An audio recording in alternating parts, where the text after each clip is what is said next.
Sunday, May 17th, first video of 2026, and I've been lacking on getting anything done in the garden, but it's time to pull my finger out. Right, first of all, summer house is still up, survived the winter, as did the pump house and the shed. A few little problems that occurred over the winter. First of all, this panel here seemed to have swollen. It was actually making it awkward, especially at this point here to open. So I've unscrewed this for now, so I can take it off if I want to get in here, because the water butt was filling up regularly, which is still all in there. But I need to shave a couple of mil off the top of this bit here, so that'll open fine. I've also had the builders in, the gardener in, sorry, and you can see I've got my two posts up. Oh, here comes the train, fantastic.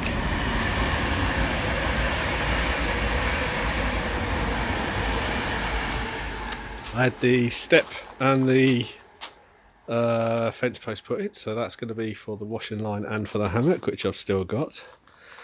But other problems we've had over winter, I'll open this up. Inside here we have a leak.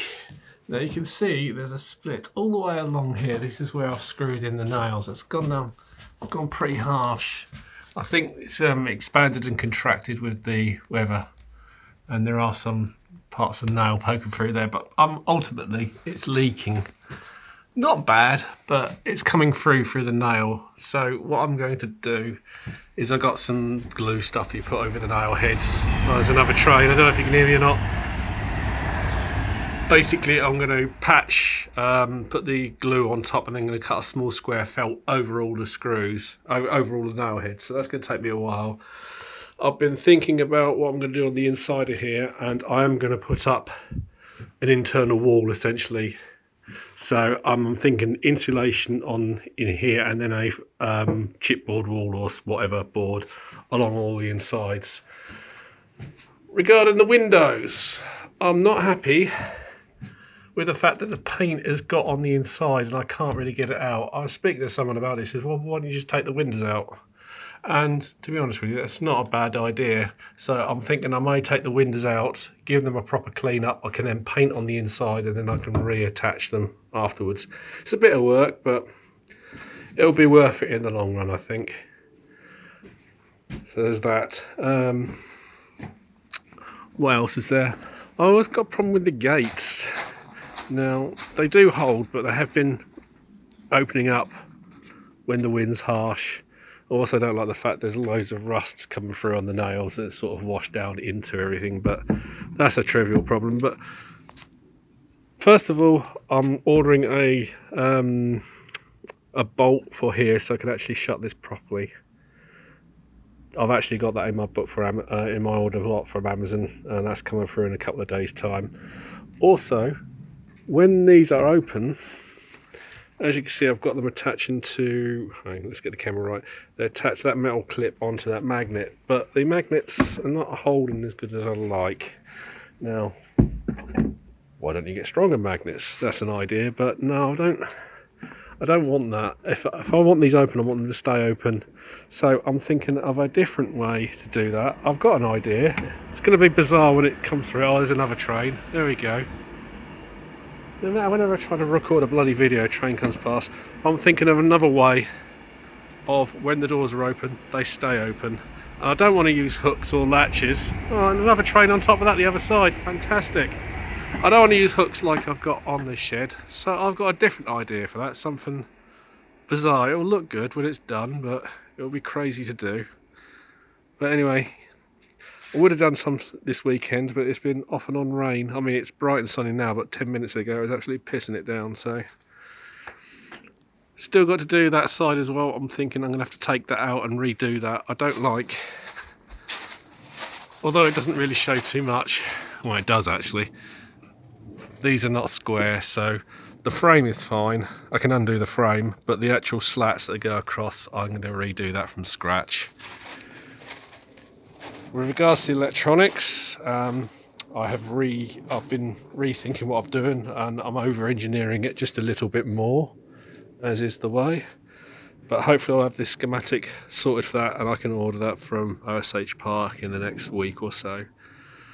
But yeah, haven't done anything yet, so I'm going to start next weekend, assuming the weather's good.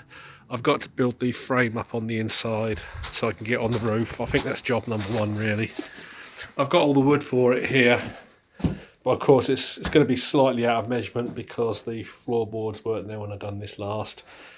The floorboards have shrunk a little bit as well. You can actually see gaps between the boards now. They were bang on perfect together, so I think they've shrunk over the winter. They haven't expanded. Not a major problem. They won't notice when the carpet tiles are on there.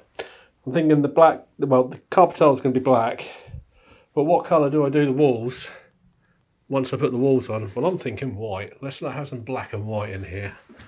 I think the white will actually make this space look a bit brighter as well overall. Regards to what I'm going to do once the floors and walls are done is I'm thinking of essentially a kitchen worktop on here. I'm going to have a fridge freezer in the corner which is powered by solar panels which have to go on the roof. TV on that wall there. Regarding seating, now I've been looking on IKEA and places like that, and to be honest with you, garden furniture is so bloody expensive, and I'm thinking, well, I've been experimenting with my DIY, shall we say, with creating things is getting better than it was, so I might actually try and create my own chairs. I've looked at places which can do custom size cushions that I can put on them, and the advantage of that is I can actually make them storage as well, so I could lift the seats up and put stuff inside when they're done. So I think I'm actually going to build my own seating from about here. So what's that? That's what, 4 foot, another 7 foot there. I'm going to build a big L shape seat on there, maybe have a table in the middle, I don't know. Of course, hot in here. I think that's it for this video. That's where we're going.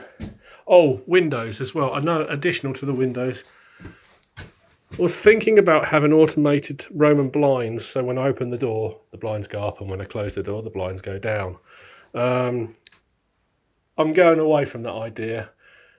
I'm still thinking of having Roman blinds, but I'm going to have 4. I'm going to have a big one for one window, big one for the other window, and then 2 sets on either side, because obviously I can't open the door if the Roman blinds are right down to here. I can't really get in without having them up, so these blinds have to be on each of the doors. Also need to do a proper door handle on here. I don't want to rely on these little clippy bits anymore. Don't know if I can't see that, the light's too bright. Don't want to rely on these anymore. I want proper handle on the door. I mean, the bolts holding this secondary door will still be there, but I want a proper handle on the first one. Don't necessarily need a lock on it or anything like that, but yep. Anyway, that's enough waffling for one video, so yeah. Back on this now. Got to pull my finger out, get started. Got some smart ass ideas for the washing line as well, but that's for another video. But that's where we are.